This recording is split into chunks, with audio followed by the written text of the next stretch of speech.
In a nationally representative survey published by The Atlantic, 57.9% of 9,000 people's calorie intake is from ultra-processed foods. That is over half of our day-to-day diet, and regularly processed foods account for 9.4%, unprocessed foods equal 29.6%, leaving processed culinary ingredients amounting to 2.9% of our day-to-day diets. So, what exactly is so bad about processed foods? According to the National Institutes of Health, food additives are compounds used in food processing in order to improve food palatability, texture, and shelf life. Ultra-processed foods include breakfast cereal, jellies, ice cream, granola bars, cookies, sandwich meats, sodas, and cheese spreads, just to name a few. As for minimally processed foods, these are produced in smaller amounts, such as washed and packaged fruits and vegetables, bagged salads, roasted and ground nuts, and coffee beans. As for non-processed foods, fruits and vegetables simply fall under this category. Because of the excessive intake of high-calorie processed foods and lazy habits, the National Library of Medicine states that these are the main modifiable factors contributing to the obesity epidemic. The World Health Organization defines obesity as a body mass index, which is weight in kilograms divided by the square of height in meters. Not only is obesity becoming a large problem, but there has also been an increased prevalence of type 2 diabetes, cardiovascular diseases, cancer, and other chronic diseases. The National Library of Medicine also points out that 7 out of 10 leading causes of death in the U.S. are chronic disease states, of which many have associations with obesity. Evidence suggests that food additives are also important contributors to the metabolic derangement. Simply put, processed foods are full of lots of added sugar and fat for good taste. Because of this, the average American falls victim and continually buys these products because they are enjoyable. To avoid becoming a part of the obesity epidemic, watch your calorie intake and avoid foods with high amounts of fats and sugars. Personally, this year, my New Year's resolution was to give up carbonated beverages. At first, it was very challenging for me because I work at a grocery store as a cashier, and just about every other customer had some type of soda that they wanted to purchase. However, as time went on and I maintained my self-control, it became easier and I felt better internally as well.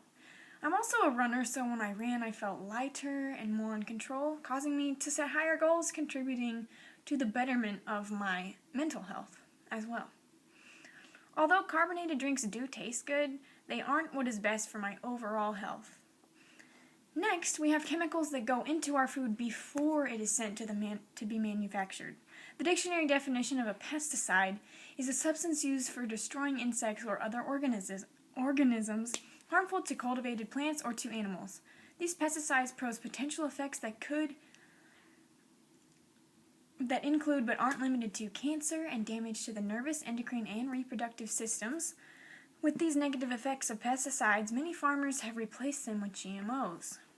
The National Institute of Health defines GMOs, or genetically modified organisms, by plants whose DNA has been altered in ways that cannot occur in nature or traditional crossbreeding, most commonly in order to be resistant to pesticides or produce an insecticide itself.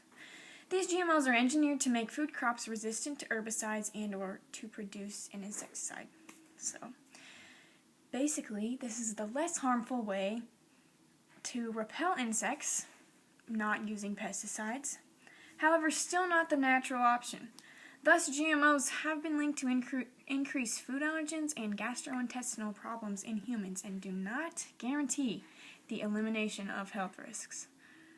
Is there any option without health risks? Well, this brings me to the final option, organic food. HelpGuide.org describes the term organic as referring to the way agricultural products are grown and processed. In the U.S., organic crops must be grown without the use of synthetic pesticides, GMOs, petroleum-based fertilizers, and sewage sludge-based fertilizers. Organic livestock raised for meat, eggs, and dairy products must have access to outdoors and be given organic feed. They may not be given antibiotics, growth hormones, or any animal byproducts. Organic food is often much fresher because it doesn't contain preservatives that make it last longer. It's also better for the environment by reducing pollution, conserving water, reducing soil erosion, increasing soil fertility, and using less energy. Farming without pesticides is also better for nearby birds and animals as well as the people who live close to farms. However, the catch, and number one reason why people don't buy organic food as often, is because of the price. The Environmental Working Group suggests that you compare prices of organic foods to get the best deal, shop for produce in season, and don't get scammed into buying organic junk foods. They still have sugars and fats, just marked at a higher price. In the end, organic foods aren't the perfect choice, just the least altered one.